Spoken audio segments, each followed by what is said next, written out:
Well, hello, friends, and happy Halloween to everyone too. So I'm going to just do one off the cuff, okay? Just a quick one. I have been neglecting the comments on my YouTube videos, I'm sorry to say, and that means that all the creationist garbage has been piling higher and higher. So today I thought I'd address a few of their comments because I know from experience I cannot do it on my blog. They don't read. Maybe they skim through the Bible now and then and they listen to their pastors, but they don't actually read anything.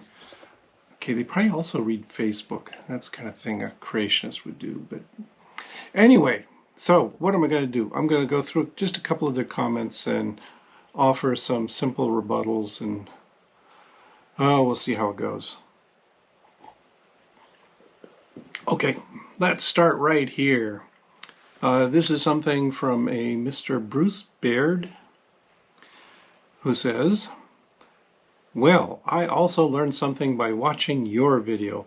You're an absolute idiot." Well, thank you, Mr. Baird. I am an educator, and it looks like I have succeeded in teaching you something. That's good. You and your monkeys that believe the same ridiculous... Okay, you gotta learn some spelling, fella. The same ridiculous crap that you do. Your science is weak and not backed by facts. It's based on theory. Theory that even the author ditched later on in his life. All right, I already know that we're dealing with the lowest grade of creationist here because this is all based on the Lady Hope story. The Lady Hope story is a lie that was spread by an evangelist in the 19th century who claimed that she had visited Darwin in the days before his death and that he recanted and spouted a whole bunch of Jesus nonsense. It's all false. The family of Charles Darwin refuted that pretty soundly. So no, it didn't happen. Darwin did not ditch his theory. And even if he had, it wouldn't matter because we don't rely on the authority of a single man to support the theory of evolution. You know, that was over 100 years ago. So yeah, we're well beyond Darwin at this point. He continues, Einstein was much more accurate. There cannot be a thought without a thinker or a creation without a creator. He said that based on what he knows about the cosmos. It is mathematically impossible for there not to be a God or creator. Okay, here we go again. This is an argument from authority. Don't care what Einstein said. Really, I don't. Show me the evidence. But then further, we can reject this one out of hand because I looked. No, those are all fake quotes. Einstein did not say any of those things. Einstein was sympathetic to religion. Let's see, I can find a quote here. Oh yeah, so here's Einstein and what he actually said. I cannot conceive of a personal God who would directly influence the actions of individuals or would directly sit in judgment on creatures of his own creation.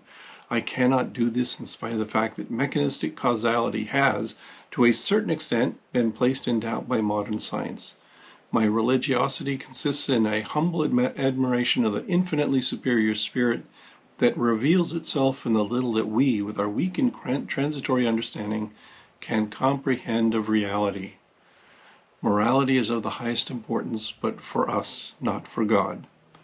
Okay, that's a pretty good statement. I would go along with that. I mean, Einstein was rather more agnostic than I am, but that's fine. So yeah, the kind of stuff that he is arguing for, just that Mr. Baird is arguing for, is just not what Einstein or Darwin would have claimed. Okay, so you go on and believe your stupid theories that make absolutely no sense whatsoever.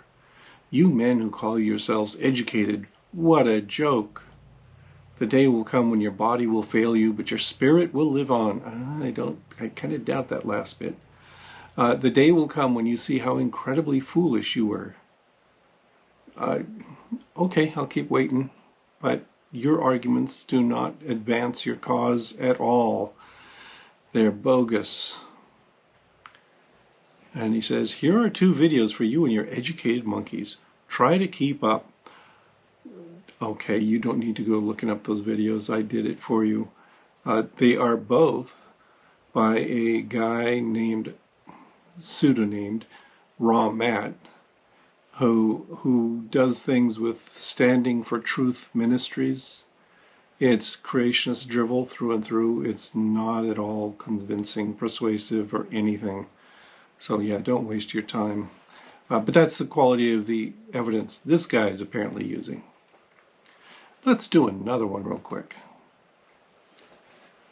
Okay, this is from Buford Goons. I like the name.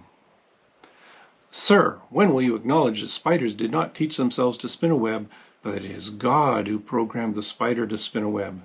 Not only that, but it is God of the Bible who created the spider with spinnerets and oiled feet and all things else fully formed, both male and female, to spin a web without schooling or instruction to obtain its food.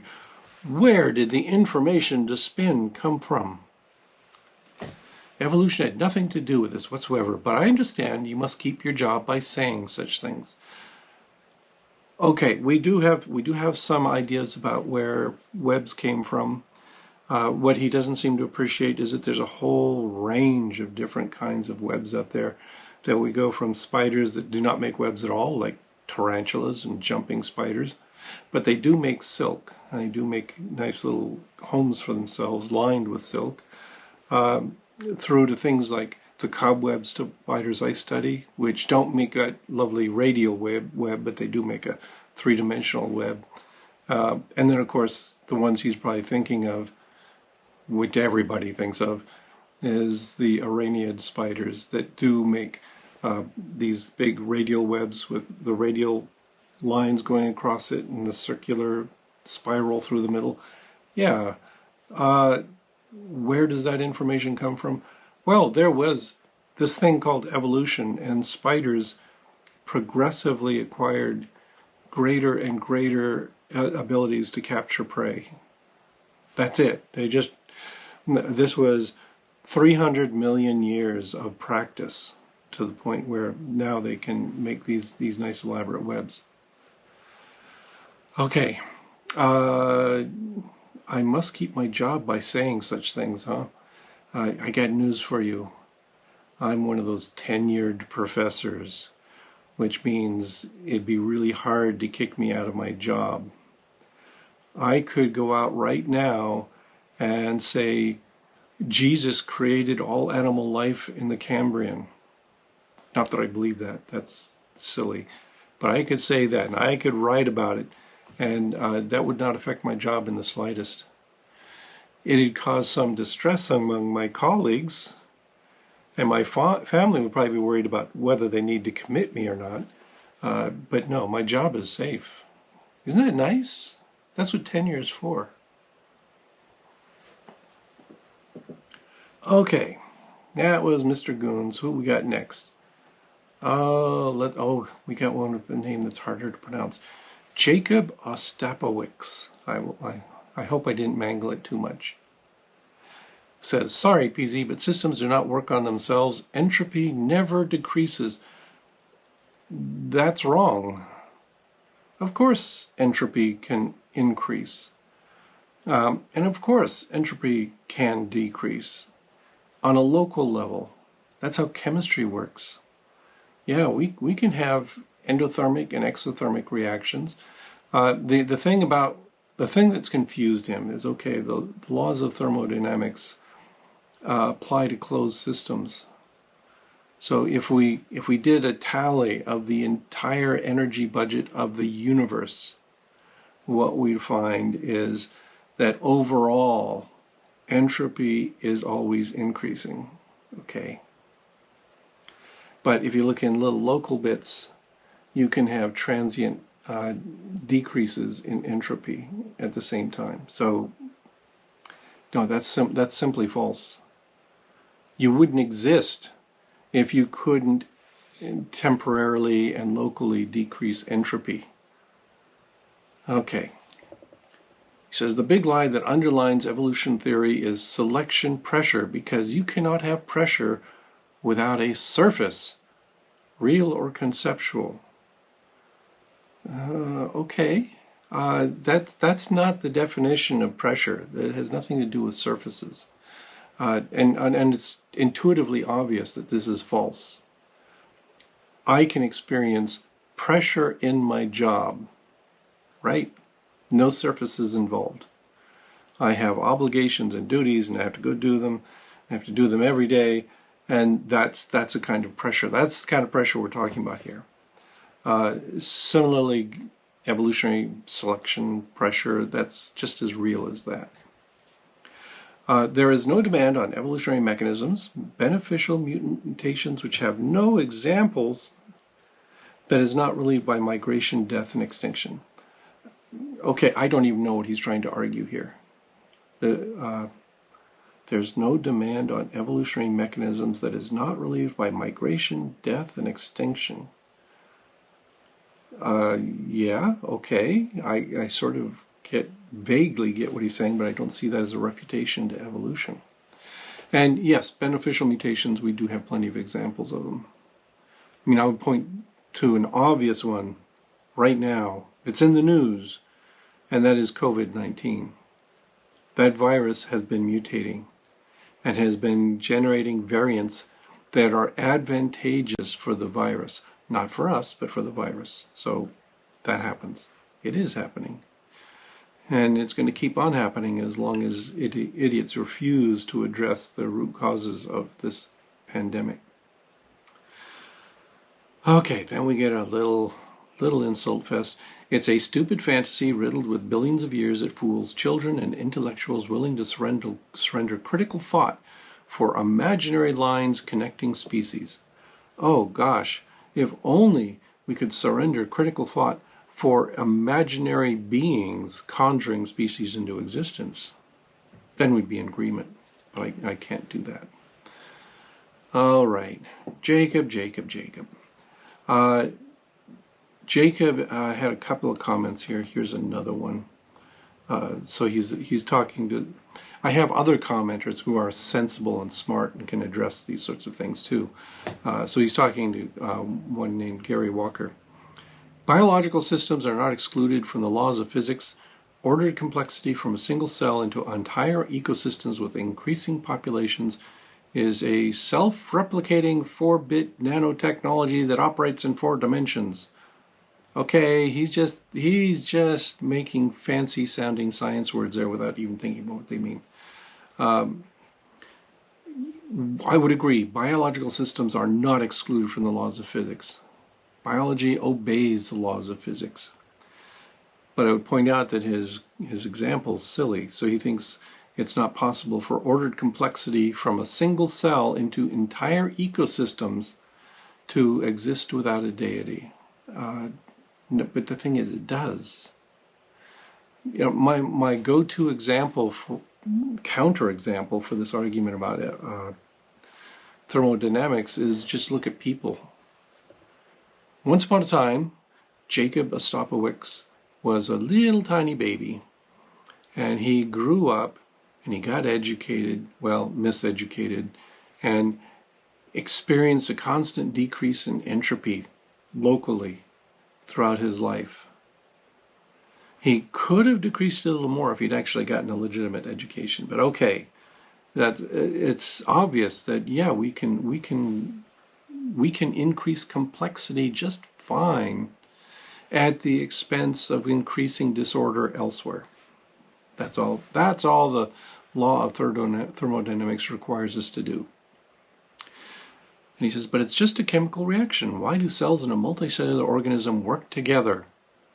Well, yeah, that's a cool question. That's something I'm really interested in. That's a developmental biology question. But yeah, cells in multicellular organisms work together. How do they do that? There are all kinds of chemical reactions. There are chemical processes like cell signaling, like transduction, like gene regulation. All these things are going on in the cell, and that's how they work together. Okay. But he has never heard a good argument for this. It's basically magic without a magician. Come on, guy. Go get a book, right? Just read a book. Something other than the Bible. And he concludes, especially mitosis.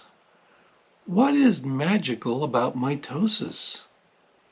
Mitosis is a chemical and physical process that's been well documented. I have watched it in the microscope, and I have never seen any deities or angels or magical beings of any kind reach in and tweak spindle fibers or move chromosomes apart. So, yeah. I get increasingly exasperated with these things because their arguments are so pathetic, so stupid. Okay, let's go on to another guy. This is Truth Matters. I suspect that that is a pseudonym. That's not his real name. But I'll go ahead and address him as Mr. Matters. Anyway, Mr. Matters says, "Dude, I feel sorry for you. You are messing with the wrong God." Oh, which one is the right God? Anyway, a square inch on your skin is more complex than every building throughout all history and everything we have ever created, including the internet combined. Whoa. Yeah, I would kind of agree with that. It's hard to measure this sort of stuff, but I would agree. If I look at a patch of my skin, it's pretty complex. There's all kinds of epithelial cells, and there's blood cells, and there's vascular tissue, and there's nerves, and it's amazing. Yeah. So yeah, I kind of agree. That's pretty complex. But what does that have to do with creation versus evolution? Evolution and natural processes are really good at making extremely complex things. They build up gradually over long periods of time, and you can get all this complexity emerging. How does that distinguish your theory from evolutionary theory? Because it doesn't. It's irrelevant. You haven't demonstrated that increasing complexity is impossible under natural regimes. So, okay, forget that. The Bible mentions hydrothermal events thousands of years ago, and you know that they didn't have submarines back then. That is correct. They did not have submarines. The Bible does not mention hydrothermal vents. If you go to Genesis, there's a section where they briefly mention the fountains of the deep as sources of the flood waters. That's it. Whoever authored the Bible did not have a submarine and did not observe these things either. Hydrothermal vents and floodwater vents, whatever they were, are not the same thing. Hydrothermal vents have very specific characteristics. They are volcanic in origin. They spew out superheated water and steam, where it turns to steam when the pressure gets low enough. And the waters that come out of it are tainted with all kinds of interesting chemical byproducts. They're poisonous. They will kill you. They will cook you. So no, the hydrothermal vents were not the source of the floodwaters, or Noah would have been toast. Broiled or boiled or something toast. Okay, so you still have some time left. I suggest you pray to Jesus and ask him to save you, or else you're going to be judged. And nobody paid for your sins, so guess who's going to pay for your? Parenthesis. So far, no evidence has been provided that Jesus is real and that I have anything to worry about. I would also suggest that this whole argument about him paying for my sins is garbage. There's no logical way that somebody else suffering makes amends for any harm that I have done. So I reject that categorically. No, it just doesn't happen. And I said that to him, and Mr. Truth Matters came right back at me. Yeah. Oh man, he's going to get me this time.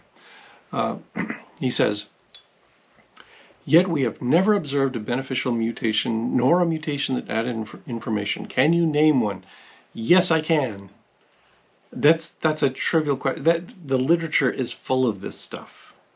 We've got lots of examples of beneficial mutations. I mentioned one earlier, that COVID-19 is the fortunate recipient of many beneficial mutations that have allowed it to develop variants that spread through the human population. Yeah, good old mutations. I could mention others. Let me just think offhand. One of the famous ones is the apolipoprotein AIM for Milano mutation that in a small population in Italy has granted all the recipients of this increased resistance to atherosclerosis and heart disease. Measurable. Yeah.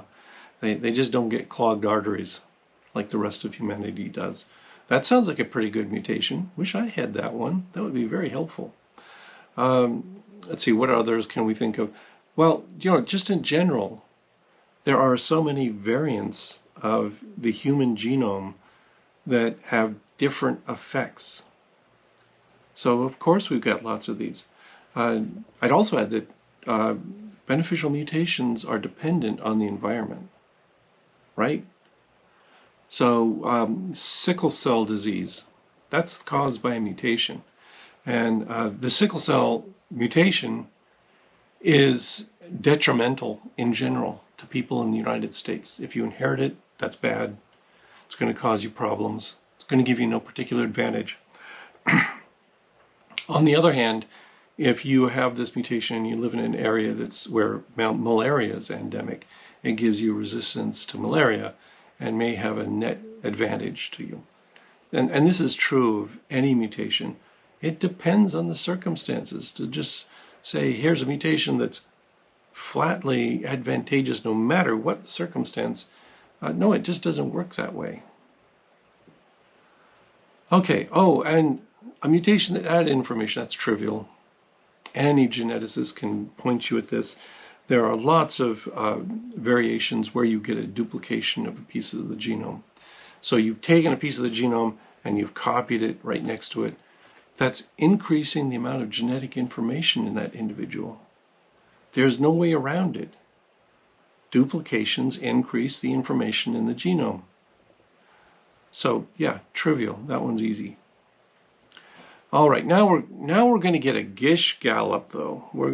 This is the problem. If I respond to a creationist, what happens? Well, they ignore any of my corrections and go chasing off in 1,000 different directions, hoping to find one that I can't answer. And they will. There's lots of them that I can't answer. So for instance, it says if the Earth is billions of years old, how do you explain oil pressure, which sets a time limit of 10,000 years? I don't know. I'm not a petroleum geologist. I'd have to go look it up. I would trust that if I looked it up, what I would find is that this guy is full of crap. But okay. Yeah, you've brought up something I cannot explain. Hooray. What about the Earth's magnetic field, which is decaying and sets a time limit of 25,000 years max? I don't know much about this, but I know that there are magnetic field reversals that occur periodically. And so I don't think that's the truth. I don't think it's decaying to nothing. I think it's slowly decaying and changing, and we're going to get a polarity reversal at some time in the future. There have been multiple reversals in geological history. So, yeah, I think he's mangling what he heard. Ever heard of the Earth-Moon system, which sets a limit of 1 billion years? Again, this is really vague. I don't know. It's a question about astronomy, so you're way out of my field of expertise. But I have heard creationists make the argument that since the moon is receding, we can play the tape back in reverse and we can see that, some time ago the moon must have been just grazing over the surface of the Earth as it went in orbit. And no, the distances are so great and it's over such a long period of time that no, it's not. I know for a fact it's not just a billion years. And also that their math is usually way off. The shrinking sun that sets a limit of 350 million years. Again, this guy knows I'm a biologist, right? He's reading he's watching my videos, and he may have sometime read my blog. He may have heard of me. He knows that I'm a biologist. It's what I say in the about section of this channel, is that I'm a biologist. And so what does he do? He goes charging off and finds things in physics, astronomy, and geology and throws them at me. I don't know everything. And the neighbors have started mowing their lawns. Okay, we'll just push through. What's next? The Bible, bestseller of all time according to Guinness records. Don't care. I really don't care. There's billions of believers on earth. It's not surprising that they would read a holy book. It doesn't mean that it's true. Yeah, if that were the case, then Twilight is real, and there's a colony of vampires and werewolves living in Forks, Washington. Hey, there are lots of people read it, so it must be true, right? Okay, anyway, the Bible does mention hydrothermal vents, fountains of the deep, springs of the deep. No matter how hard you try to deny it, okay, I'm not denying that the Bible says that there are fountains of the deep or springs of the deep. What I'm saying is that you don't have evidence that that is equivalent to a hydrothermal vent. That, is it a black smoker? Is it a white smoker? Is it located at a tectonic plate boundary? What kinds of organisms live there? What kind of chemicals are pouring out of it? What's the temperature of the vent? The Bible doesn't say any of those kinds of things that would help me believe that they actually had some kind of real knowledge about hydrothermal vents. Okay. Also, the Bible clearly teaches that there used to be a canopy of ice. Carl Bow, where are you? Yeah, this is an old creationist argument that once upon a time there was a gigantic layer of ice, a wall of ice over in a dome over the surface of the earth, and that's what provided the water for the floods that it broke and melted, and all the water came pouring down out of the canopy of ice. It's total BS. It's really silly. So if the ice canopy is a lie, how do you explain the gigantic size of all kinds of animals and humans that have been found worldwide? No giant humans have been found. I mean, nothing that's not within the bounds of physiological probability. Yeah, there are people who grew to 7 feet. Don't need a nice canopy to do that. How do you explain the gigantic size of all kinds of animals? Yeah, there's lots of large animals. We've got giraffes, and we've got elephants, and we've got whales. Why do we need a nice canopy to explain that? We don't. I suspect this is relating back to Carl Bau's ideas that we had extreme oxygen levels pre-flood that allowed all these things, and that also doesn't work. How do you explain the bubbles and ambers, which contain double the oxygen we breathe today? I don't know. Isn't that easy? Yeah, I'm able to say I don't know. I do say I don't quite believe that this is true, and I suspect that he's mangling some fringe science there, but okay. Show me the evidence for that. Oh, we're back to hydrothermal vents. They're mentioned in chapter Job, by the way, sir. Yeah, they are. Job mentioned something about have you taken a walk at the bottom of the ocean and seen the springs of down? So what? Those aren't hydrothermal vents. It is reasonable to expect that if you are living on land and you know of the existence of springs of fresh water, you could say, hey, maybe there are springs in the ocean too. gigantic springs that produced enough water to flood the whole earth. But anyway, the fact that Jesus loves us so much he was willing to leave his throne and suffer the most brutal tortures and death is the biggest act of love ever. We didn't even deserve it. This is one of those pernicious Christian doctrines that we don't deserve love. Yes, we do. Humans deserve love. And if you have a God that doesn't think you deserve love, that you deserve torture and death, then you don't have a very nice God. I can think of better kinds of deities. And just the idea that the only way that we can redeem our crimes is by having someone else suffer brutal tortures and death is painful to read. That's just bad logic. Anyway, he says, I see now what kind of man you are. Let's schedule a debate and prove us wrong. I don't do debates. Plain and simple, I refuse to give these clowns that kind of acknowledgement. They don't deserve to debate me, or anyone for that matter. And debates aren't going to resolve anything anyway. I've been in debates, and they're pointless. Okay, so that's not going to happen. Anyway, that's enough. That's gotta cool down before the hydrothermal vents in my body erupt and send steam spraying out my ears. So let me end it there. What I'll do next is I'm gonna play a short, restful video. Since it's Halloween, my wife and I went for a walk in the local cemetery. Yeah, I live next to a cemetery. Isn't that nice?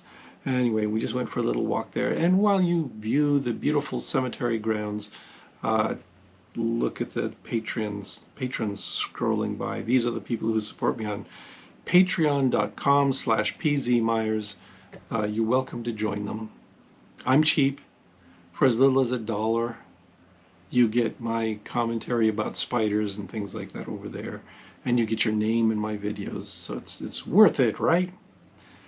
If it's not worth it to you, just go ahead, click subscribe, and also like this video. That's good enough for me. That'll make me happy. Okay, that's all. I'll stop there. Talk to y'all later. Thanks for stopping by.